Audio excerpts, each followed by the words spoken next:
Testosterone is a really important hormone for women. Yeah. And I do think it is really, really important to get that level checked. Testosterone is often the first hormone that starts declining. Right. Quite often from early 30s, if not late 20s on. Wow, right. Yeah.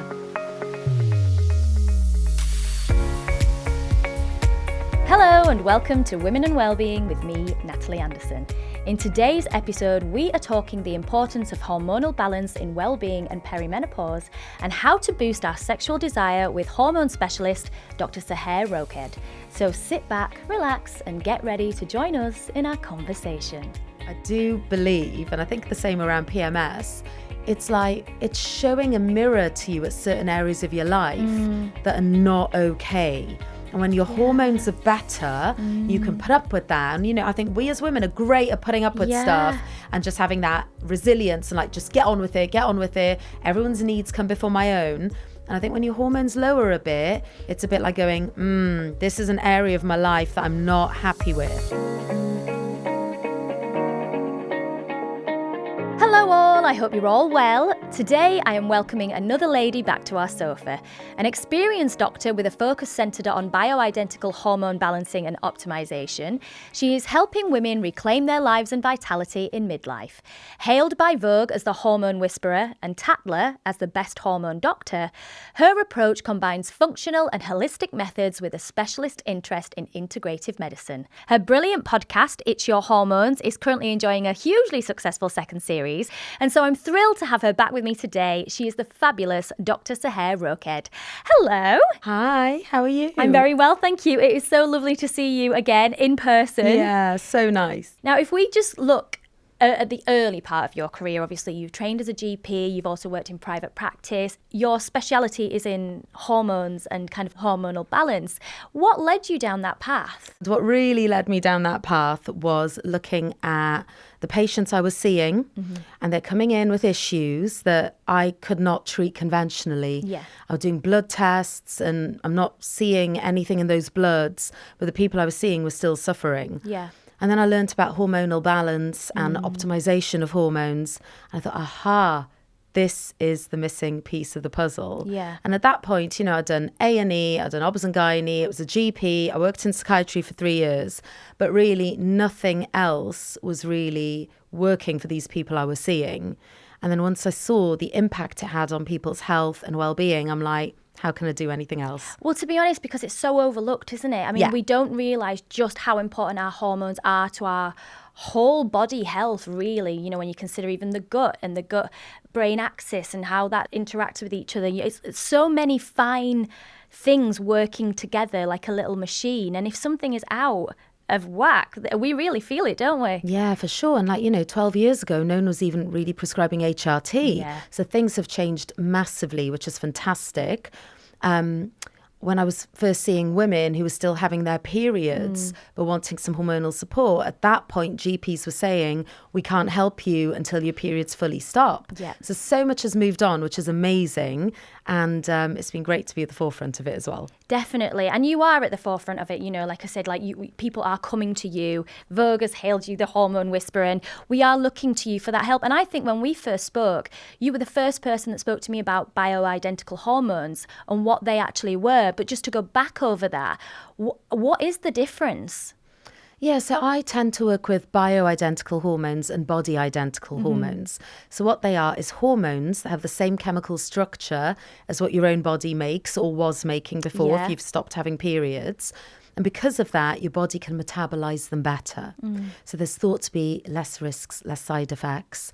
Whereas a lot of the older traditional HRTs and hormones are drugs that have some hormonal properties. Right. So it's better to be working with, in my opinion, things that have the same chemical structure that your body can process better. Definitely. And in terms of those early symptoms, for perimenopausal women, whilst we are opening that conversation and we're talking about it much more frequently, there's still a lot of women that don't realise it's happening and that aren't understanding kind of these very subtle changes. The patients that come to you, what are the first things that they're talking about?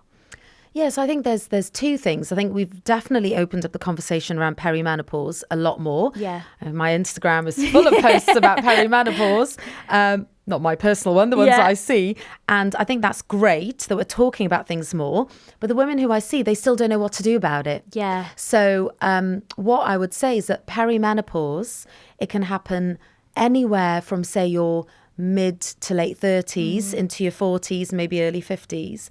And it's that time where you're still having periods, but you're perhaps noticing changes. And those changes could be, oh, my cycle's got a bit shorter, or a bit more irregular, or I'm having a lot more symptoms around my cycle compared to what I used to have. So maybe your PMS symptoms are getting longer. So some women say, oh, I only noticed changes for like 2 or 3 days, but now it's going on for 1 or 2 weeks. Yeah. It can be, well, now I'm having sleep disturbance. My mood, it was a little bit lower, but now it's really quite severe to the point I can't function. And people often say, you know, I feel like I'm taking it out on the people around me, you know, my husband or my kids. And I know I'm being irrational, but there's nothing I can do about it at that time. People also complain a lot about things like brain fog. So they're not functioning in the same way they were at work, which is obviously really difficult. What else? It could be flushes, you know, night sweats and things like that in the run up to your period. But I'd say the most common things people come to me with are mood, brain fog, and mood, brain fog, and energy issues. They're the things that people notice the most, and it affects your quality of life massively. Definitely. And I think, like you said before, about the irritability and rage and how that affects your loved ones and how you interact with them and those interpersonal relationships. And again, it's a very fine balance, isn't it? Of understanding. I know it's a bit different now compared to where it was a couple of years ago, but still people are reluctant to prescribe HRT to younger women. Well, what I would say younger women of like 40, around 40 to maybe 44. It's normally, oh, we'll wait and wait. But what's your take on that? Do you think we should be introduced to it earlier? I think awareness is really important, and awareness of yourself as an individual. I think last time we spoke, we talked about tracking your cycle and, you know, learning about your own cycle as well and what's normal for you and what isn't normal for you. Because, you know, you've got to become the expert on yourself, really. And I think that really helps me when I see a patient who's like, this is what was going on for me 6 months ago, and this is what's going on for me now. That's really helpful. And if you're not tracking your cycle and tracking your mood and your energy and your sleep and all those things around it, it's never too late to start. Just start now. Now, in perimenopause, essentially, you're getting lowering of your hormones, or maybe one hormone's got a bit lower, one's got a bit higher, and it's about the balance in the hormones. And I think at that time, your resilience can go down, which is why mood is affected and all those sort of things. But also, I do believe, and I think the same around PMS, it's like it's showing a mirror to you at certain areas of your life that are not okay.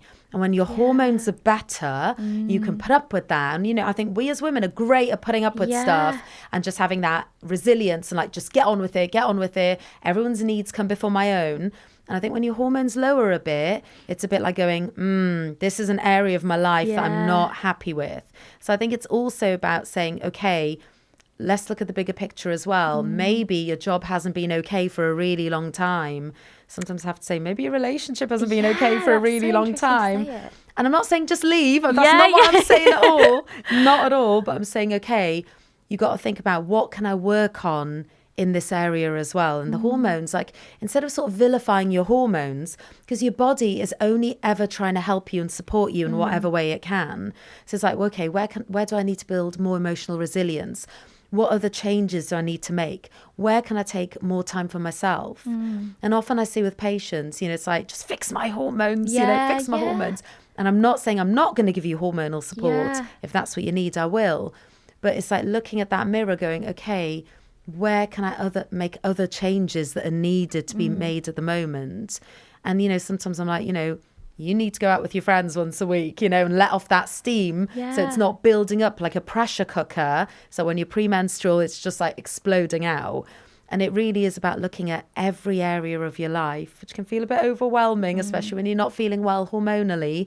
It's like going, okay, what little changes can we make? Where can we start making changes, you know, to diet, lifestyle, managing your stress, you know, time for you, a bit of exercise, but maybe not too much exercise because that can put stress on the body as well.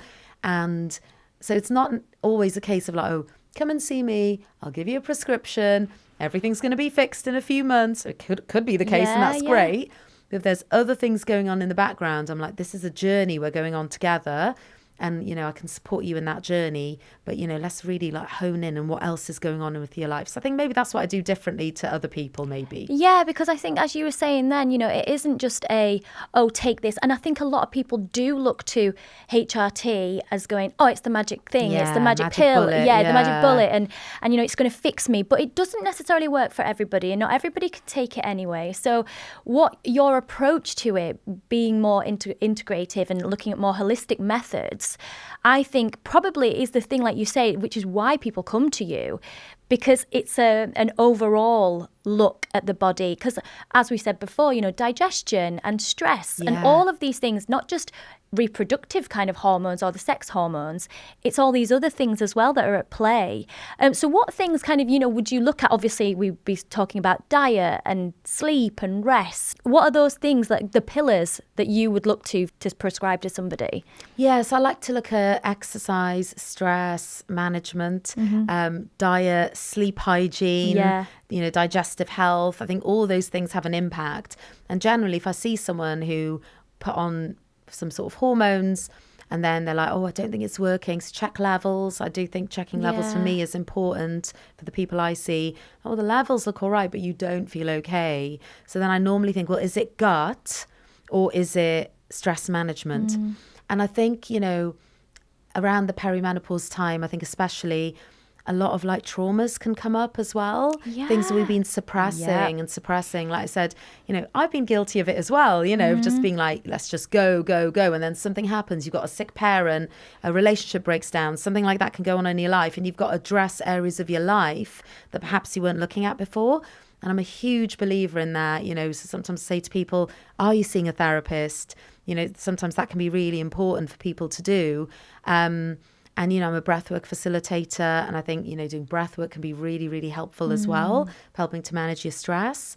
I also do healing modalities as well and look at that as well to like try and help with trauma and things. So I think all these things are so important for your overall health. You know, I remember you saying to me, you're like your own detective and be in tune with your own body. Yeah. And I think listening to your body and taking that approach of rest, we're seeing people now, you know, turn to sound baths or even things, you know, where you might go on a wellbeing retreat. We're embracing it now to kind of look at our overall hormones in terms of midlife, because it is the time where we do need more energy, we want more energy, and it seems to be going the other way. So it's like getting it back and feeling better.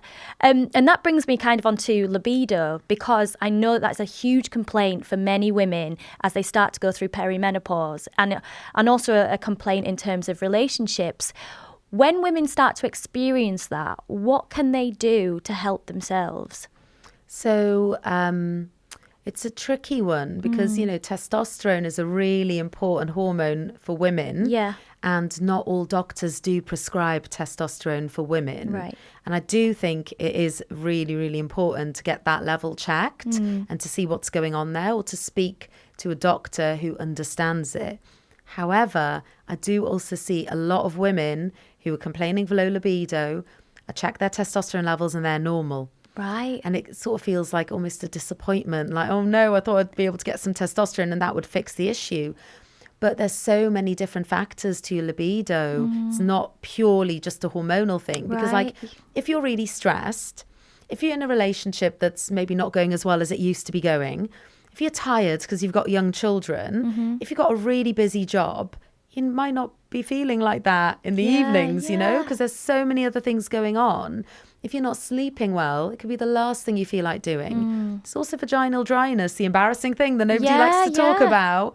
And if that's going on, you're probably not going to feel like, you know, having intimate relations, because, you know, it's going to be uncomfortable or painful. Yeah. And that is something that can be easily treated these days, even over the counter. You can get treatments for dryness, estrogen pessaries.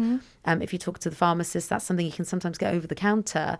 So I think it's about looking at that bigger picture again, But often, testosterone is often the first hormone that starts declining. Right. Quite often from early 30s, if not late 20s on. Wow, right. Yeah. Okay, so I mean, that's a huge, like, shock, I suppose, to realise that it's that early on. I think I would have thought it would have been later, like maybe it's in your 40s, or like when you're definitely in those perimenopausal waves, which then again brings me to women that are wondering if they can get pregnant. I often hear that, can I get pregnant in the perimenopause? You can. I'm right in thinking that. Yeah. So if you want to just talk us through that. Yeah. So, I mean, pregnancy, it's multifactorial. So it's your hormone levels. Right. So you need to be producing enough estrogen to ovulate and to release an egg. And then you need to be making enough progesterone so that the fertilized egg can implant into the lining of the womb. So looking at estrogen and progesterone levels is also important. But it's also about egg quality, that you need, to be able to have a good quality egg to be able to sustain a pregnancy. So it is looking at all those factors. So they're things that I would discuss with my patients. We go, well, let's check your hormone levels. Yeah. Oh, your progesterone's good. Oh, you're ovulating. That's all good. But then what's your egg quality doing as well? And I think all those things are important factors to consider. But it is definitely possible. I've seen, my patients get pregnant in their mid to late 40s. Yeah. It's definitely possible. But then say, if you're not making enough of those hormones, well, we could use bio or body identical hormones to help with that process. Right. If egg quality isn't optimum, there are certain things and supplements and nutrients you could take to try and boost that. And then there can always be donor eggs that people can use in fertility treatments as well. So I like to give my patients all the options, because I've seen patients do all those different things and go on to have successful pregnancies. Yeah. Because it is a worry for certain women that are like coming up to their, they might not be in a relationship, or they might choose not to be in a relationship, but they definitely want to have children. And then you hear that word perimenopause and they go, oh, is that it? But we mustn't confuse the two. The perimenopause is different to menopause. Yes. There's a huge difference there, and it's more of a transitional phase. It is the transitional phase, really, before we get to menopause. But then there are equally women that are having children later that are then going straight into perimenopause. And I've got a few friends that this has happened to, where they're balancing postpartum and going straight into perimenopause, and they're not sure whether it's baby blues, so to speak, or the early symptoms of perimenopause. Is there a way to tell what the difference is? It's a really tricky one. And I'd say, like, I saw a patient last week and she said, oh, my friends keep saying, I'm just probably a bit postnatal, Yeah. And I'm like, but your baby's 3. I don't think you're postnatal anymore, like maybe for the first year to 18 months, that could be possible, especially if you're breastfeeding for longer and things. I'm like, your baby's 3 now. I think we need to address your hormone balance. And, my treatment to a degree would be quite similar. I'd want to check hormone levels, not immediately after someone's had a baby, of course, because things need to adjust, and probably not when you're breastfeeding either, because that can interplay with things. So maybe when that's over, I would check hormonal balance. And the way I do it, everyone's different, but the way I do it is I like to look at bloods or another form of hormone testing around that luteal phase of the cycle, the second half of the cycle, somewhere between day 19 to 23, based on how long their cycle length is, and then go, right, this one's low or that one's low, and let's try and look at balancing those hormones again with bio or body identical hormones. So that's generally my approach. Yeah, and in terms of checking if you're able to get any kind of hormones, it's very difficult, isn't it? It can be in this phase because your levels change quite frequently. If your estrogen levels are changing, so for example, you might come to you on one particular occasion and you would think, actually, those levels are fine. But then a month later, they might have changed completely again, and then they might go back up again. Yeah, Do you know see exactly what I mean? What you mean. Yeah, exactly. So what I do is I do look at the levels, and I do think that's important to give me a baseline. And also then if I'm seeing someone for a long time, I can compare, different, or we've done this blood test over however long, always on this day of your cycle. And that's really useful for me. But what's also really important is listening to what the person's telling me and then correlating their symptoms with their results. So to me, that's really important, because as a sort of conventional GP, people would come to see me with their symptoms, And then conventionally, I was kind of taught just to look at the results. Yeah, so I'd yeah. go, oh, the results are normal. And I remember this one woman that really changed my practice. She burst into tears and she's like, but I don't feel all right. And you're essentially telling me to go away. Yeah. So I always say to the patient, your symptoms are really, really important. And please know I'm hearing what you're telling me. So I also treat symptomatically if need be, because that's really important to listen to what the person's telling you. But to go back to what you said, I had a lady come to see me with her symptoms and I saw her bloods and they did look quite good in terms of hormonal balance. And we did do a few things, but then she did exactly what you said. She came back 2 months later and she goes, now I feel dreadful. Yeah. And I'm like, would you be willing to let me recheck your hormones again? And she goes, yes, definitely. So then we could correlate and go, okay, things are fluctuating quite a lot. And maybe we need to try something to try and stabilize these big fluctuations, because that's what's difficult in perimenopause. You get these big fluctuations. And I feel like my work is to try and hold that person's hand through it so they're not getting those massive swings and they can still feel like they're functioning. And that they've got a quality of life as well. Like you said before, like if you're constantly looking at the calendar, I mean, I'll be honest, I've planned stuff around my calendar for even like my brain. I'm like, I'm not going to be able to remember anything then, so I can't do that, because I just know how deeply affected I am by my hormones, even to the point with anxiety.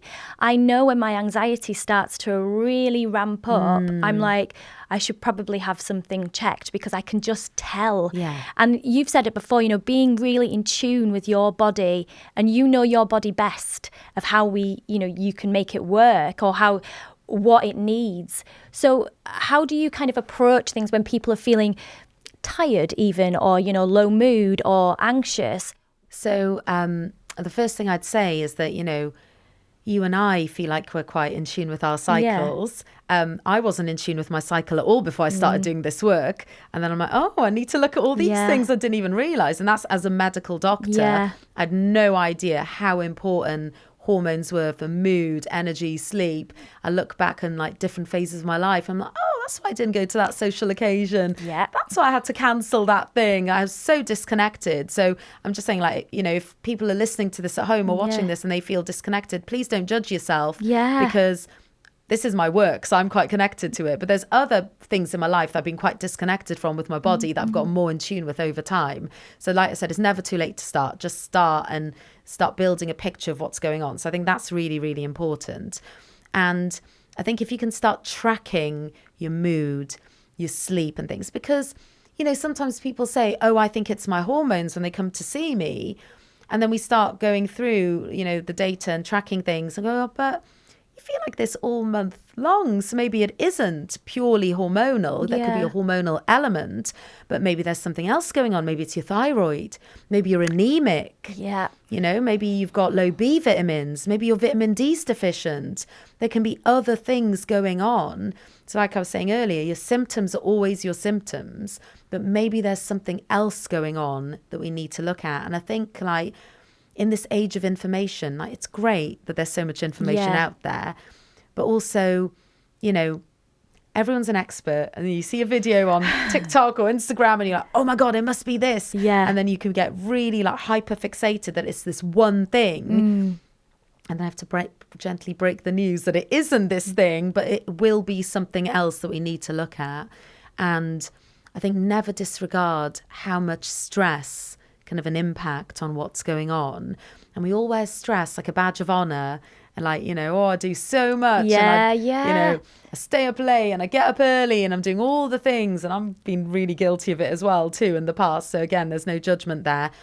And then just go, well, this amount of stress isn't normal. The human body isn't designed to do this amount of stuff and have this much screen time, and to be doing your emails at all hours and getting bombarded with things from everywhere.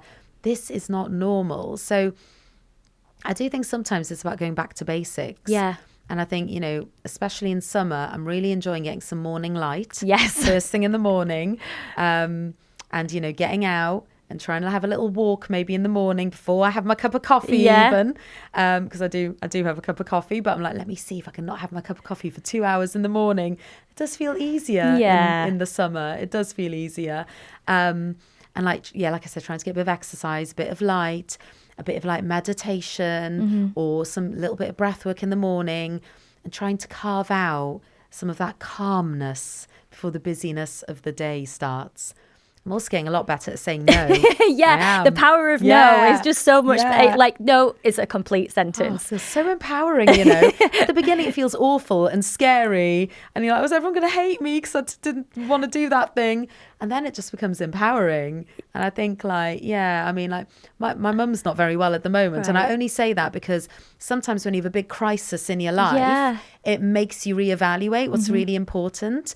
And then I like almost feel like, I've got like a reason to say no, you know? And like, it's just like, oh my gosh, isn't that silly that it's taken something like that? I was about to say, isn't that awful that it's taken something, like you say, like a personal trauma or something difficult is going on for you to actually be able to say, I can't because, or no, without feeling bad, because I think we're socially conditioned to be people pleasers. Yeah. And at this point in life as well, like reclaiming, you know, vitality, our lives back, we do have to prioritize ourselves, don't we? And we do have to make ourselves that priority. Definitely. I think especially, like I was saying, you know, in midlife and your resilience is a bit lower anyway. And, you know, you mentioned, you know, people have got, you know, parents to care for and things to do, or children things. And sometimes you have to go, do you know what? Something has to give.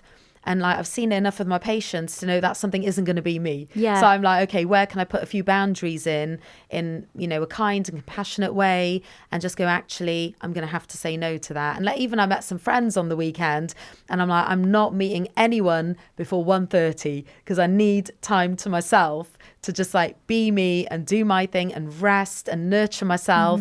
Of course, my friends didn't mind that at all. Yeah.